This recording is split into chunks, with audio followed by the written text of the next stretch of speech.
All I'm asking is if you watching the video, just drop a like, man, because I checked my analytics and it says about 96% of the people who watch the video ain't liking. So look, today we are bringing this Tupac interview. It's gonna be called Bob Presents Tupac's Lost Interview. So I've never done any interviews by him, but I have been listening to his music and I can just tell he has like a natural aura about himself. Y'all said that Tupac basically, like his album cover, he had all the eyes on him, man. He was just face value, just too real for the industry. So I want to see more of his personality, you know what I'm saying, because the songs does dictate a little bit of it, but I want to hear how he talks, composes and stuff, you know what I'm saying. So let's get straight into it, man.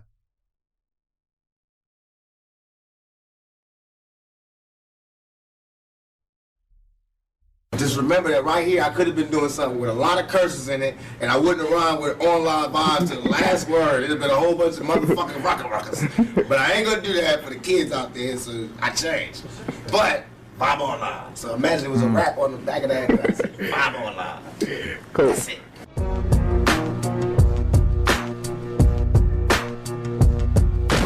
Where do you see yourself in 20 years from now?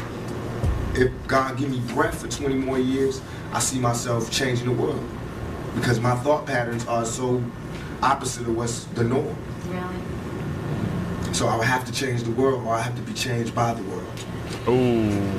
How is it working with Suge and out here on the West Coast for you? And a lot of your East Coast fans feel like your new allegiance to the West Coast has felt, you know, a lot of them feel maybe you're not as loyal to the East Coast anymore. And That's so nonsense. Poppycock. Because this is not a new allegiance to the West Coast. I've been on the West Coast all this time. It's just because some people, not all, right, some people on the East Coast be on their dick so hard that they never heard me say that I'm living on the West Coast. Right. It's just that by me keeping it real, I always said where I came from. I always gave New York their props. On Me Against the World, I took a whole song to give it up. So now on the next album, when I want to give it up from my home, where I'm at, everybody got a problem? Why they don't have no problem with Biggie saying Brooklyn in the house every fucking show he do?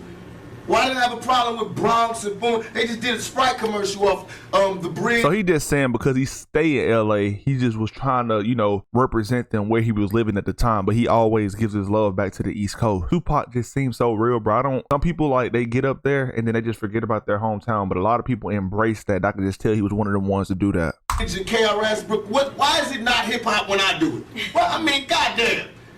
Why is it suddenly a nigga tripping when I do it? Why everybody else could have a war, have beef within the music, talk about differences, and it's okay, it's music, it's hip hop, it's groundbreaking. When I do it, it's war. And that's all I'm doing. All I'm doing is saying I'm tired of you talking about where you from. And if that's what we're gonna do now, because we was doing it like hip hop was one nation. And I have proof to say what I was doing. I did more for the East Coast than the East Coast did. I put more guns in East Coast niggas' hands than East Coast niggas did when they came out here. I put the niggas on the more weed gates and weed spots and safe havens and safe spots than the East Coast did. I put more rappers on than they did. I gave Biggie his first shows. I was the one that I was that bridge that What Young Thug say? He said, God made you, but I helped. niggas used to walk on to get over here. I explained it. I'm the one that told you. I'm why all these niggas run around with a gangbanger on their payroll now. Is there still a beef going on with you and Biggie? It was never a beef. It's only a difference in opinion. Right. To me, if I like my homeboy Suge gave me the best advice I could ever give from anybody. He said when people ask him if he's beefing with Bad Boy with Puffy, he says like me going to a playground and picking on a little kid. Right. That's like me being mad at my little brother because he getting cash now. I'm not mad at that. I'm just mad at my little brother when he don't respect me. Yeah. Now, when you don't respect me, I'm gonna spank your ass. I don't give a fuck how rich you got on the block. I'm your big brother. I will break your big ass down. And that's my only point. And I feel as though he wronged me. You got out of hand and you wronged me. You got seduced by the power, not because he's an evil person, but because money is evil if it's not handled right. If you lose your composure, you can do anything. And fear got stronger than love. And niggas did things that they know they wasn't supposed to do. They know in their heart. That's why they in hell now. Right. They can't sleep. That's why they telling all the reporters and all. One thing about it is that when somebody is wrong, I mean, what is there to say once it's like public and it's out there, or you know that you did it? There's really nothing you can say. Like, that just defines people's character, bro. Everybody just not wired the same. That's why they get hell now. Right. They can't sleep. That's why they telling all the reporters and all the people, why they doing this? They fucking up hip hop, because they in hell. They can't make money. They can't go anywhere. They can't look at themselves because they know the prodigal son has returned. I'm alive. The ghost is walking around. You know what I mean? And I'm alive talking. In jail, I didn't talk. I made peace. Now, everybody that thinks that I disrespected or I love my East Coast fans. I'm from there. I'm eating New York pizza. I drive New York Jeeps. Want to hear New York. But I'm saying, let's keep it real for a second. If you have the level of music that you are, study. Go back and study. Study how Party and Bullshit was me before I met Biggie. You don't hear my style in this rap. Study how after I met Biggie, Ready to Die come out, his whole style changed. Study. Study why I would be mad. Study why I would be mad when half of the major New York rappers, or they managers, or they agents, or they somebody was there when I got shot. And nobody couldn't give me no information. Just study that. Study how when Wu-Tang got their chain snatched at 6'6" Dukes, I not only found who did it, but gave them the message that if they want to see the niggas that did it, they can see them.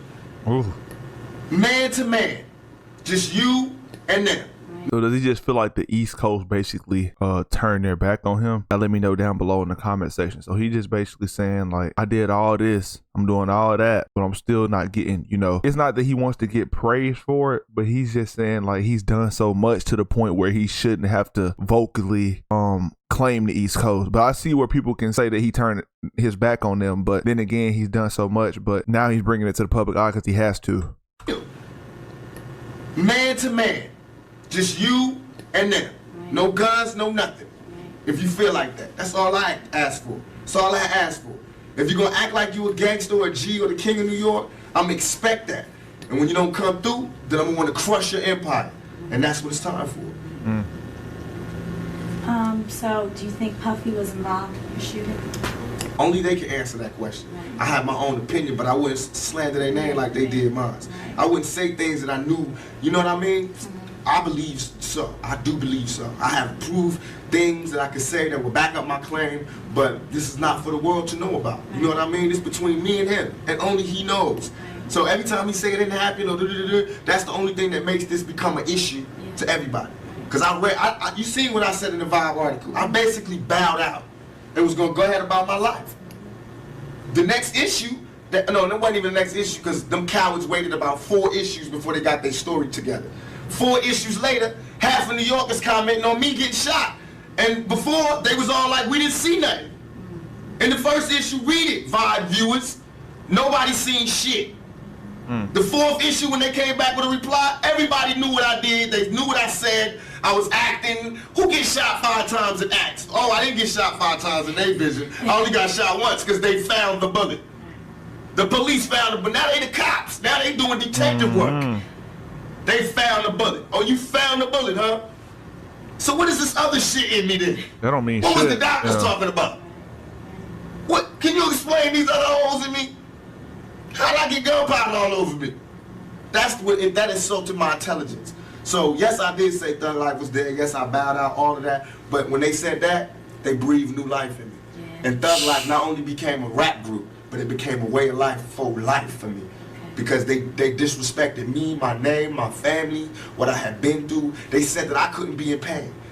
I could not feel, I could not be hurt. In my moment of pain, when I was shot 5. One thing about it, can't nobody on this earth tell you how you feel or like basically try to downplay what you've been through, because guess what, you still up and you still moving no matter what. Man, they really did. Yeah, they put the match on the fire, bro. They sparked it for real. I could not feel, I could not be hurt. In my moment of pain, when I was shot 5 times in jail for a crime I didn't commit, while every other black person, I mean, whoever, they was fucking babies in the ass or killing bitches and cutting them in 50 pieces. These niggas got support. I go to jail for a crime everybody know I did not commit, get shot 5 times, and I'm getting raped in jail, wompty, wompty. They just say anything to assassinate my character. What that showed me, remember this lack of a conscience when I come out. Remember this lack of mercy when I come out. Remember this lack of compassion when I come out. But now I come out, everybody want to calm down and relax and forget what you said.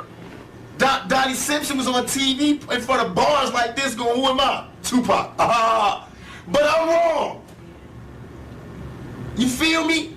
Niggas is hypocrites. You read where I gave my whole soul to you motherfuckers and said, yo, I'm through. I just want to chill. I just want to live life. And motherfuckers took shots from every direction. They thought that meant that I'm gay now. Here, fuck me in the ass now. So, okay, you want to see some macho shit? I'm the most macho nigga out here. I thought you niggas knew. I'm the most thuggest nigga out here. I have no motherfucking fear. I have no fear. I have only ambition, and I want mine. And I will do anything to protect and feed my family. And these niggas represent a threat. As you should. Because I work too hard on this. And as far as hip-hop and all of that, I feel as though I'm not the god of hip-hop, but what we do on the West Coast, I sold 5 million in 2 months. Biggie album been out 2 years. He's barely touching 2 million. 2 months he sold 5 million and Biggie couldn't even touch 2? In 3 years? It took him 3 years to touch 2 million? Wow. I did not know that. I sold 5 million in 2 months. Biggie album been out 2 years. He's barely touching 2 million. 2 years. This nigga that had 50 remixes, 1,000. He got everybody in New York in his videos and still barely touching 2 million. I've been out 2 months. My shit sold 5 million with 2 videos out. I'm just starting. Damn. These niggas can't touch us. They can't. They can't. Really, it's funny. Do you think the new era of rap is like non-thug life or whatever? Like, where do you see it? That's what they want to do. Okay. That's what they want to do because now everybody is shell-shocked and they having trauma. We've been having traumatic nights always. I want to get away from it a lot. I tried to get away from it, but you can't. That's what they taught me. Right. The streets didn't teach me that thug life can never die. The world taught me that. I thought I could retire and move on. When I moved on to the so-called real world, the civilized world, these motherfuckers is worse than the niggas in the streets. They was telling, I had little girls writing to me crying, saying you got raped in jail, I'm so sorry. That shit right there is what will fuel the anger that will never die. At that point, they definitely got him fucked up, bro, because like that's not even nothing to play with on somebody's name because there's people in the world who actually did go through that stuff and they didn't have nobody to help them.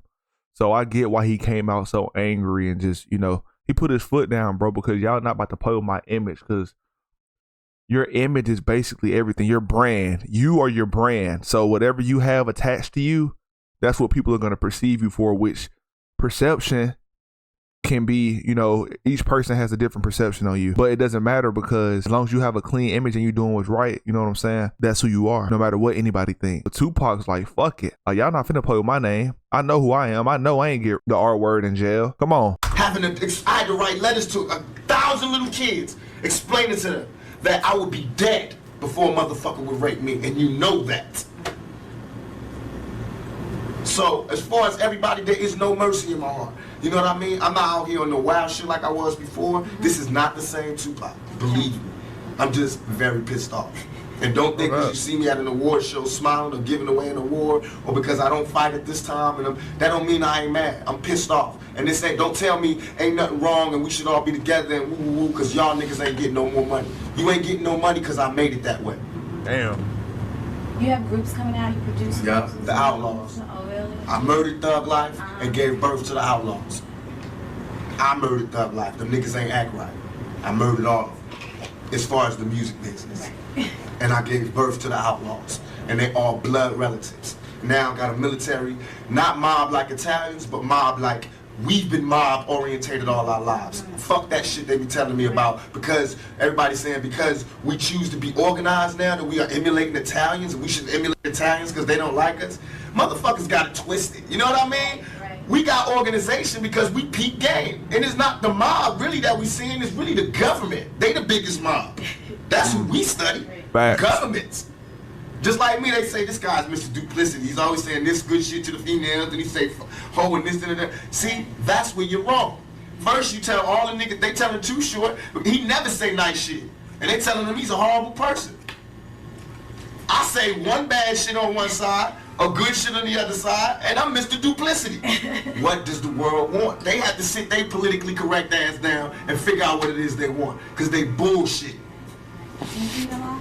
One thing I learned is that No matter what you do, you can never please nobody.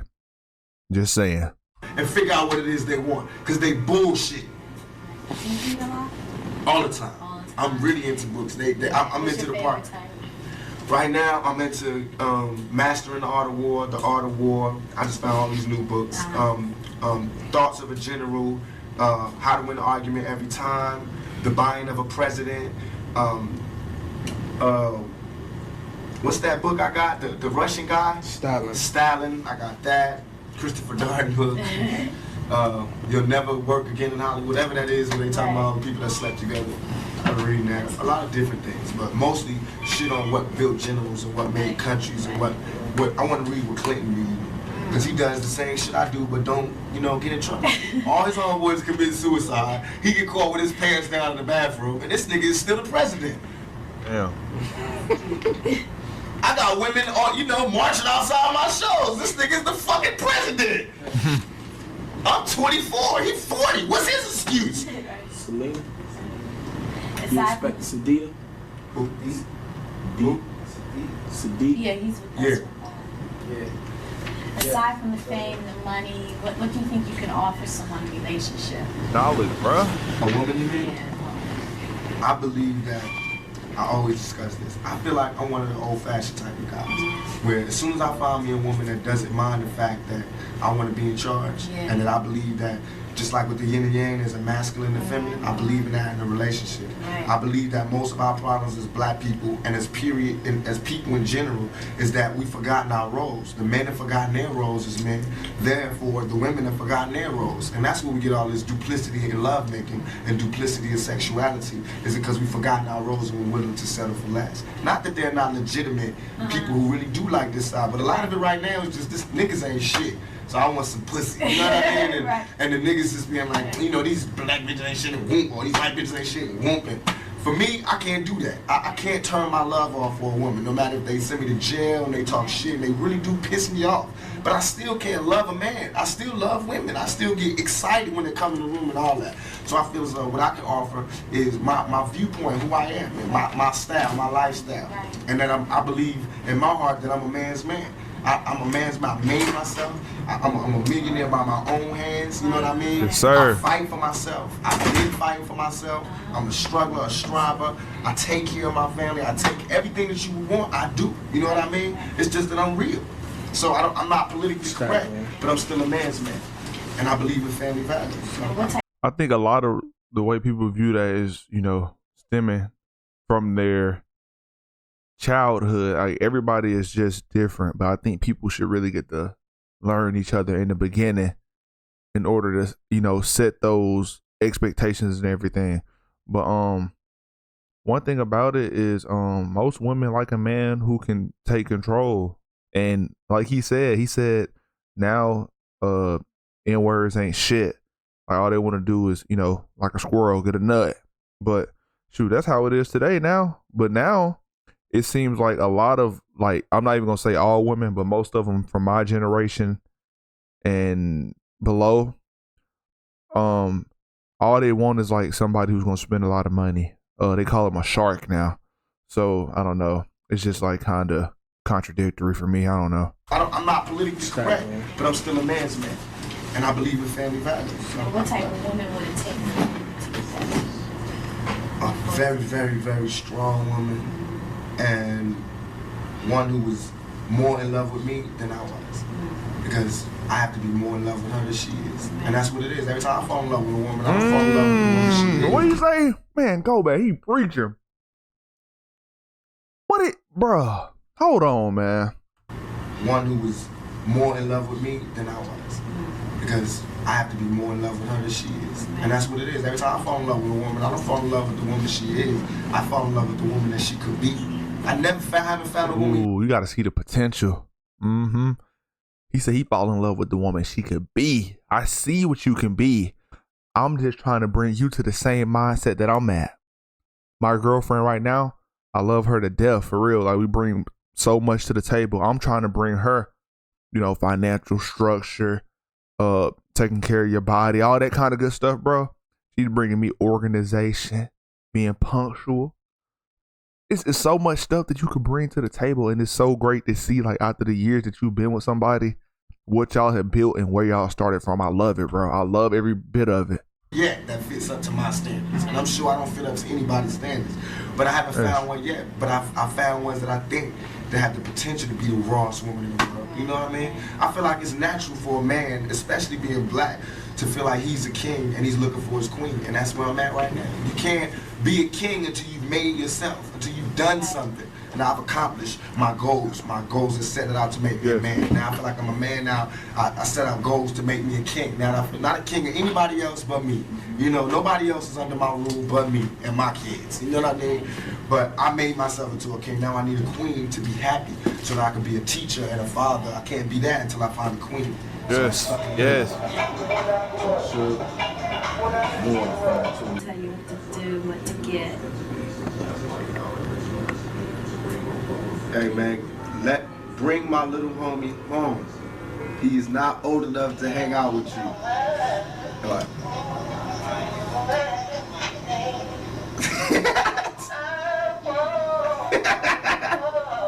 I was home. No, I went to the gas station to wait for y'all. Y'all kept going. So then I went behind you and kept going behind you. When I came behind you, you already went to your house. When I came up to my house, what you changed? Huh? At your house.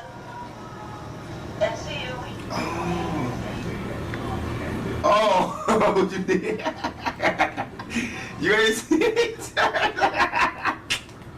You ain't see me turn around. Excuse me. Send my little homie home. Put him in the cab or something. I'm doing that at 2 o'clock. Alright? Yeah. Yeah. What? The interview? Right. Yeah. Yeah. Out here too, I think on 106. So, can you send a nigga home?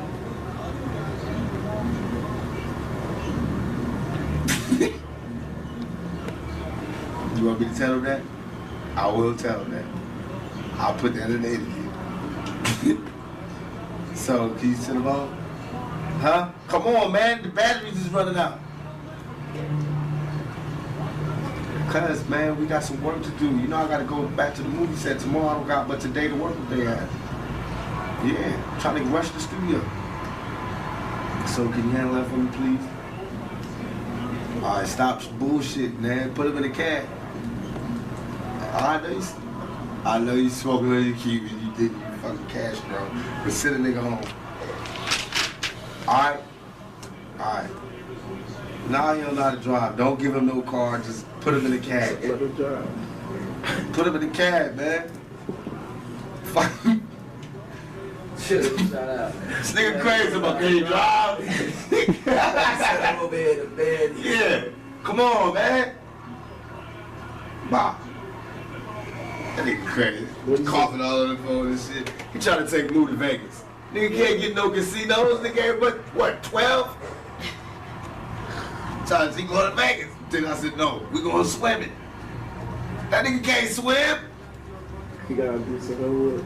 Like I said, the nigga got homework. Send him home. Because Fatal coming, then Moo gonna be gone.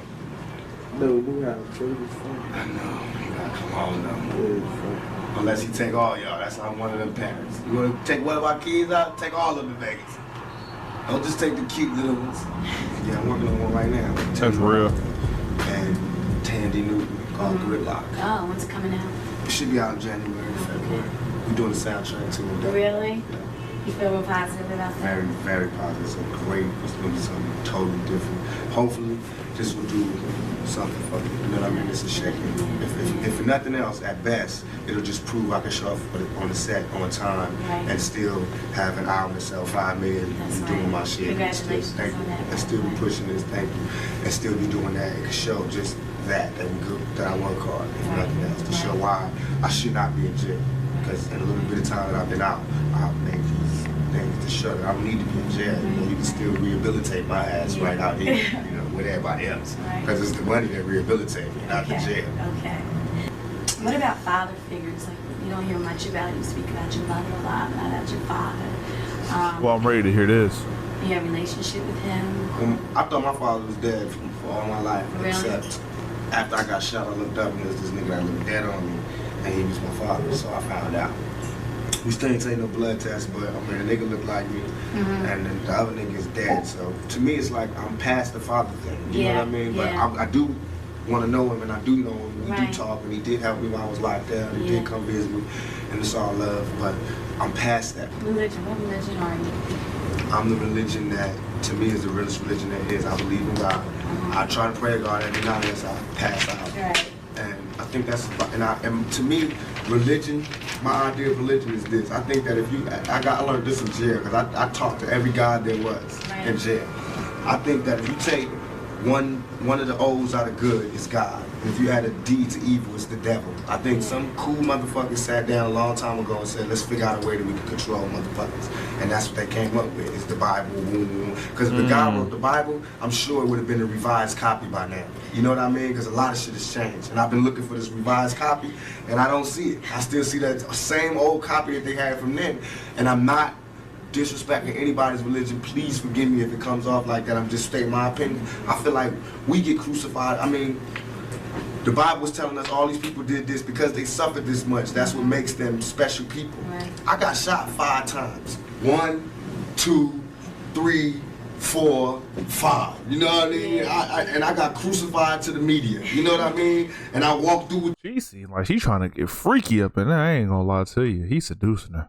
You know what I mean? And I got crucified to the media. You know what I mean? And I walked through with the thorns on. And I had shit thrown on me. And I had the thief at the top. I told that nigga I'll be back for you. You know what I mean? And trust me, this not supposed to be going down. I'll be back. So I'm not saying I'm Jesus, but I'm saying that we go through that type of thing every day. We don't part the Red Sea, but we walk through the hood without getting shot. No You know cow. what I mean? We don't turn water to wine, but we turn motherfucking dope fiends and dope heads into productive citizens into society. You know what I mean? We turn money. We turn words into money. You know what I mean? What greater gift can there be? So I believe God blesses us. I believe God blesses those that hustle, those that use their mind, and those that overall are righteous. I believe that your karma, everything that you do bad comes back to you. So anything that I'm doing that's bad, I'm gonna have to suffer for. But in my heart, I think what I'm doing is right. You know what I mean? So I feel like I'm going to heaven. You know what I mean? And I think heaven is just when you sleep with a good conscience. You don't have nightmares. And hell is when you sleep, the last thing you see is all the fucked up things you did in your life. Yeah. And you see it over and over again. Because you don't burn. Because if that's the case, it's hell on earth. Because bullets burn. You know what I mean? Yes, There's they people do. that got burnt in fires. That means they went to hell already. You know what I mean? All that is here. So what else? What do you got there that we ain't seen here? Right. What, you gonna walk around aimlessly, the zombie? Nigga, that's here. You ain't been on the streets lately? You know what I mean? What heaven is now. Look, we sitting up here, live big screen. It's heaven for the moment. You know what I mean? Hell is jail. I seen that one. Trust me, this is what's real. And all that other shit is to control you. If the churches took half the money that they was making and gave it back to the community, we'd be all right. If they take half the buildings that they use to praise God and gave it to motherfuckers who need God, we be all right. We be all right. Have you seen some of these goddamn churches lately? It's ones that take up the whole block in New York. It's homeless people out here. Why ain't God letting them stay there? Why these niggas got gold ceilings and shit? Why God need gold ceilings to talk to me? Why do God need colored windows to talk to me? Why God can't come where I'm at, where he sent me? If God wanted to talk to me in a pretty spot like that, why the hell he sent me here then? You know what I mean? That make ghetto kids not believe in God. Why? That's true. So that's a wrong religion. I believe in God. I believe God put us wherever we want to be at. Then it makes sense that God will put us in the ghetto. That means he wants us to work hard to get up out of here. That means he's testing us even more. That makes sense. It makes sense that if you good in your heart, then you closer to God. But if you evil, then you close to the devil. That makes sense. I see that every day. All that other spooky shit don't make sense. And I don't even believe, I'm not dissing it, but I don't believe in the brothers. I was in jail with them and having conversations. Brothers, I'm God. If you God, open the gate for me. Yeah. You know how far the sun is and how far the moon is? How the hell do I pop this fucking gate and get me free up out of here? Then I'll be a 5% for life. Well, never seen it. Dude. That was just empowering. Like, this is why I respect Tupac, man. Like, this is my first few like full interview that I've seen from him, and he's just very like passionate about what he believes in. He's just, he's bigger than music. He speaks his truth, and I can respect that, man. And this is why he's timeless. Everything that he's saying now or then is what we need to be hearing now and listening to, and it still affects us to this day. And that's why I don't think it's no rap artist or hip hop or anybody who's bigger than him, because he's bigger than hip hop. A lot of these people are not bigger than the image they put out. He is. He is. He lived up to it in every aspect of his life. Outlaws. I believe my truth. And I respect everybody else, but I believe my truth. You better believe I'm about to come through with it.